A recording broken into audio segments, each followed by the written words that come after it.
Olá, gente, bem-vindos a mais um bate-papo do Petit Jornal. É Petit Jornal esse aqui, né? Petit Jornal. Ah, tá. Você veio para a sala certa. Estamos aqui, eu e o Daniel Souza e o professor Tanguy Bagdadi, para repercutir um pouco os eventos aí dessa última semana, uma semana que pós-carnavalesca, nós falando aqui deste estado que tem um governador, um ex-governador em exercício. Mas você tá enrolando. Mas o que você tinha que ter falado que você não falou ainda é que hoje é o bate-papo 70. Opa! 70, então, 70, tudo isso. Bonito, né, cara? Porra, legal. Lembra a Copa de 70. Lembra a Copa de 70, porque tem 70 no final, né?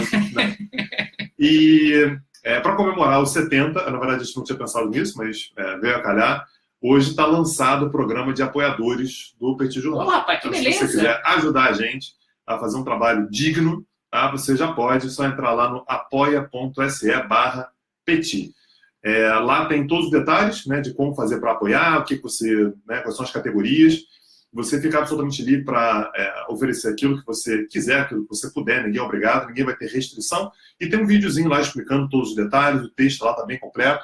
E eu não sei se o Daniel quer convencer vocês de alguma outra maneira a nos financiar. Eu acho que depois desse discurso tão eloquente, você é bom nisso, isso cara. É bom, né, você parece aquele vendedor de enciclopédia. Isso. Sabe? Que fica tentando convencer as pessoas a comprar a sua enciclopédia Barça. Nossa, eu levaria muito jeito fazer isso. Eu acho que você tem talento. Enfim, vamos falar agora sobre os temas da nossa semana. O primeiro tema da semana é a economia nos Estados Unidos. Eu estou sabendo que você está querendo fazer um elogio velado ao presidente Donald Trump. Não é isso. Pelo contrário, o que eu quero colocar, e isso tem sido alvo de debate nos Estados Unidos, é a preocupação em relação ao superaquecimento da economia americana. O ciclo de crescimento que a economia americana está atravessando é bastante forte, as ações estão bastante valorizadas, o volume de crédito bastante expandido, e isso tem levado a preocupações por lá. Tanto que, quando é colocado o risco de expansão da inflação, esse risco de expansão da inflação, claro, que é um risco real por lá, afinal, a gente está falando de uma economia que está com uma capacidade ociosa muito reduzida, e conforme a demanda vai crescendo, os preços acabam aumentando, mas, acima de tudo, entra no radar do Banco Central, do Fed, uma preocupação em relação ao superaquecimento. Superaquecimento que acontece quando você começa a ter uma economia onde os ativos se valorizaram em excesso, onde as famílias e as empresas estão endividadas em excesso, e isso pode trazer problemas para a continuidade do crescimento dos Estados Unidos nos próximos anos. Para piorar e para tornar o debate ainda mais complexo, foi proposta aí o orçamento por parte do executivo. Trump mandou para o Congresso a proposta de orçamento, lembrando que nos Estados Unidos o orçamento é de julho a junho, então o ano fiscal começa dia 1º de julho, uma bagunça. Por isso que ele está sendo enviado agora, e houve aí uma proposta de expansão do déficit americano. Então, em 2018/19, os Estados Unidos teriam aí o maior déficit fiscal de sua história, o que contribuiria por uma situação de aumento do endividamento do governo e também de pressão sobre a inflação e, eventualmente, superaquecimento da economia. Isso tem a ver com o corte de impostos também, que foi a promessa de campanha do Trump, né, que ele, de fato, cumpriu. Corte de impostos que está associado a um aumento de despesas, aumento de gastos. A proposta do Trump de um pacote trilionário para a infraestrutura está no orçamento, embora o governo arque com mais ou menos 20% dessas despesas, o resto, o governo central, o resto viria de governos locais e também da iniciativa privada. Mesmo assim, é algo representativo e algo que tem impacto sobre o déficit do governo dos Estados Unidos. O muro está aí dentro? O muro está dentro, o muro está orçado, a divisão ali entre o México e os Estados Unidos está previsto aí no orçamento dos Estados Unidos para, que eles chamam de orçamento fiscal 2019, né, porque ele começa em 1º de julho de 2018 e vai a 30 de junho de 2019. E já está dito quando é que o México vai pagar pelo muro? Não está dito, não, pelo contrário. Pode parcelar no cartão? Não tem como? Está no orçamento dos Estados Unidos, do governo dos Estados Unidos, então, pelo menos por enquanto, se houver realmente essa ratificação por parte do Congresso, quem vai pagar é o governo dos Estados Unidos a expansão do muro. Muro que, aliás, em vários trechos já existe, né?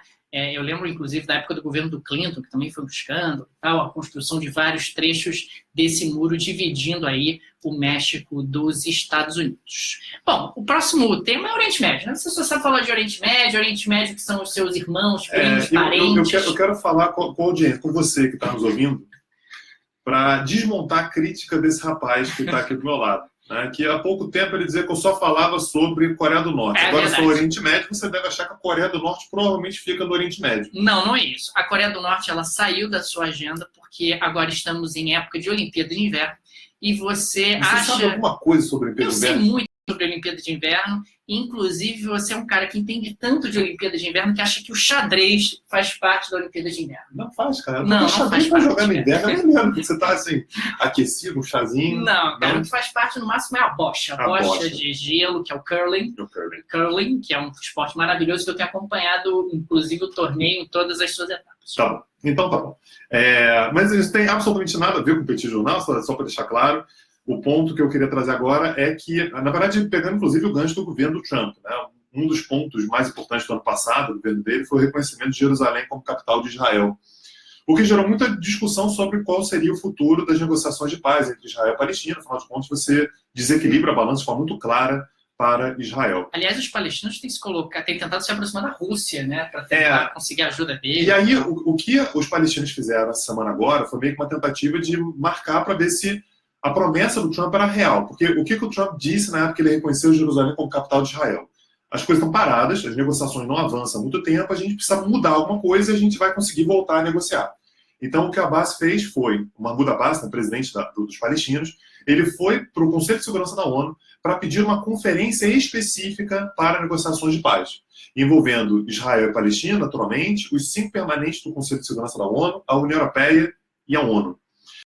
A resposta dos Estados Unidos, por meio da Nikki Haley, né, que é a embaixadora dos Estados Unidos na ONU, é que um plano está sendo montado. Ela não deu nenhum detalhe sobre esse plano, mas, segundo o governo dos Estados Unidos, já existe um plano de negociação.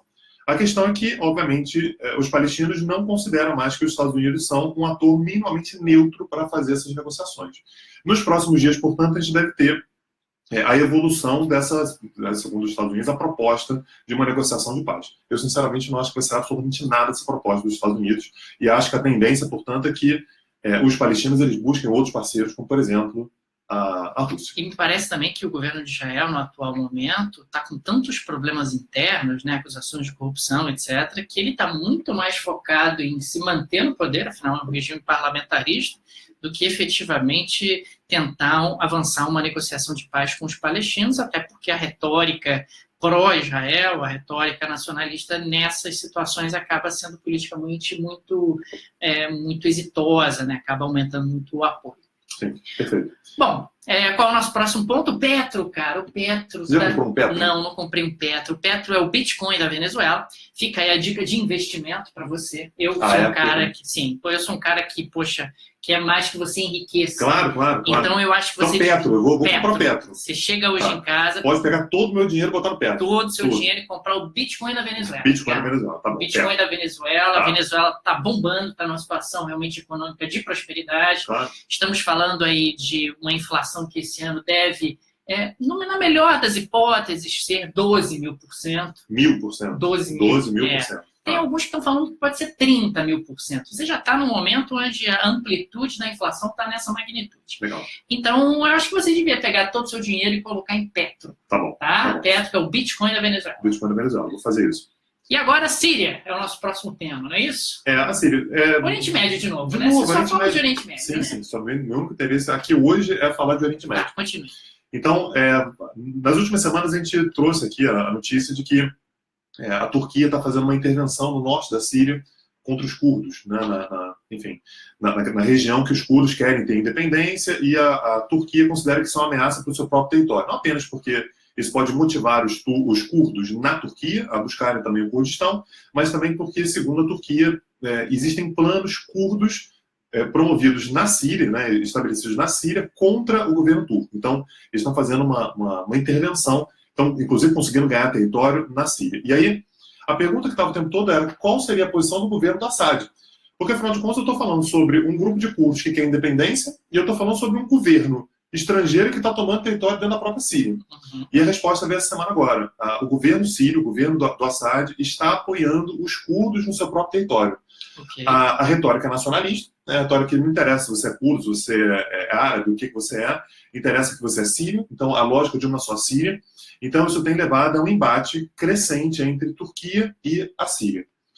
Qual o problema que isso pode gerar mais para frente? O principal aliado da Síria é a Rússia. E a Rússia e a Turquia vêm se aproximando. O problema é, se houver um embate direto entre Síria e Turquia, a Rússia não vai ficar do lado de quem? A tendência é que a Rússia fique do lado da Síria, mas isso pode afetar as relações que estão melhorando mês a mês, assim, a olhos vistos, entre Rússia e Turquia. Agora, você está falando realmente de uma situação muito delicada dentro da Síria. Eu queria propor, inclusive, que você fosse lá em loco a então, Síria. Você já propôs, né? Eu lembro que você fez uma hashtag que teve uma adesão de aproximadamente uma pessoa, né? Que é Tanguim, Guto Oriental. E, de fato, na verdade, essa era uma outra notícia que a gente poderia trazer. A Síria ela fez um ataque ainda mais devastador e 66 pessoas morreram. Foi o maior número de mortes em um ataque da Síria. Rapaz, em bastante tempo. Então, assim, ainda bem que só uma pessoa, né, queria que eu fosse para lá, porque senão, assim, o Petit Jornal ele estaria falido. Ficaria só você, o que significa que o negócio não avançaria. Agora, a propósito, o assunto que volta sempre é o tal do Copom, né? É o Copom, cara. O Copom é importante. Eu estava com saudade já do Copom também. E o que você tem para falar sobre o Copom essa semana agora? Rapaz, o Copom reduziu a taxa de juros recentemente para 6,75% ao ano. A gente está falando aí de um recorde de juro baixo. E tudo indicava que seria a última redução e que daí para frente a taxa seria mantida nesse patamar. Mas agora, desde que a decisão foi tomada e saiu aí a inflação de janeiro muito abaixo do esperado, já começa a surgir um burburinho de que o Banco Central, e o próprio Banco Central tem fomentado isso, o Banco Central pode continuar a reduzir a taxa de juros ao longo dos próximos meses se a inflação continuar tão bem comportada. A gente está falando de um Brasil que está no atual momento com uma inflação esperada de 3,9% para o ano de 2018, e se mês a mês as inflações, as prévias mensais começarem a surpreender para baixo, a inflação que já está abaixo do centro da meta ficaria ainda mais abaixo. Então, faria com que o Banco Central tivesse espaço aí para uma redução adicional em relação à taxa de juros, o que é uma péssima notícia para rentistas como você. Sim, é verdade. Mas qual é a consequência que assim, uma inflação tão baixa? Porque eu acho que a gente está longe ainda de deflação, né? Sim, bem longe. Mas qual é a consequência econômica que pode trazer ter uma inflação baixa? Porque aqui no Brasil a gente está acostumado a comemorar com a inflação baixa. Pois é. Isso é um mundo diferente para a gente. Essa inflação tão baixa, ela está sendo resultado aí também de uma atividade econômica ainda abaixo do esperado. A economia brasileira tem se recuperado, tudo indica aí pelas prévias do PIB que a gente vai ter uma variação do PIB em 2017. Esse dado vai ser divulgado pelo IBGE em março, algo em torno de 1%. Então, é uma recuperação, é um crescimento econômico, mas ainda muito abaixo do esperado, na esteira das grandes incertezas políticas que o país está vivendo. E isso acaba fazendo com que a inflação não tenha força para subir. Aliás, para quem está ouvindo a gente pelo podcast, só para lembrar que a gente grava isso aqui ao vivo, né, para uma live no Facebook. Sim. E o Felipe Ferreira está perguntando aqui se o ambiente político pré-eleições não pode mudar isso. O ambiente político pré-eleições ele pode mudar para um lado ou para o outro, né? Dependendo do que aconteça, se houver um agravamento no quadro de incerteza, eventualmente uma escalada da moeda americana que pressione a inflação, pode ser que o Banco Central seja obrigado a voltar a aumentar a taxa de juros. Ao mesmo tempo, também se houver uma maior tranquilidade e a atividade econômica continuar dando sinais de fraqueza e de inflação baixa, o Banco Central pode ser obrigado a reduzir a taxa de juros um pouco mais, ou pode ter a oportunidade de reduzir a taxa de juros um pouco mais. Eu queria pedir desculpa então, Felipe, porque ele perguntou e aí a resposta do professor aqui foi que pode ser uma coisa ou pode ser outra. Assim. Não, ou pode não ser nenhuma das duas também, né? Veja bem. Então, o ambiente político pré-eleitoral não pode mudar? Isso pode mudar. A resposta beleza, pode mudar. Pode mudar, beleza. Mas então, o problema é o que acontecerá no ambiente político pré-eleitoral. Você é capaz de definir isso? Não, senhor internacionalista? Não sou. O Matheus Sotero está perguntando se seria uma possibilidade a Rússia lavar as mãos e não tomar posição contra esse conflito entre Síria e Turquia. É exatamente o que o Putin está fazendo. O Putin está dizendo que, olha, essa negociação ela tem que ser entre... os termos que ele usaram foi entre Damasco e Ankara. São eles que têm que resolver. Assim, Turquia e Síria que se resolvam, a gente não quer se meter nessa porque ambos são bastante importantes. O Felipe coloca ali, Huck candidato, juro baixo, mas Lula lá, novo aumento. Pior que é verdade, é mais ou menos por aí. Mas o Huck desistiu, né? O Huck desistiu. Desistiu da candidatura que ele não tinha lançado ainda, mas que ele poderia vir lançar e que ele acabou desistindo, mas pode voltar atrás. Que, aliás, ele já tinha desistido em dezembro. Isso, pois é. Agora, alguém ali em cima elogiou a nova logo. Vocês repararam na logo nova, gente? Ficou não gostei, não gostei, achei feio. Então, achei que apenas mostra que quem tem força política aqui nesse Petit Jornal sou eu, porque eu gostei e tá lá, Lu. Ah, muito bem. Parabéns. Obrigado. Parabéns a você. Obrigado, cara. Tô muito feliz. É isso, gente. É isso? Abraço, gente.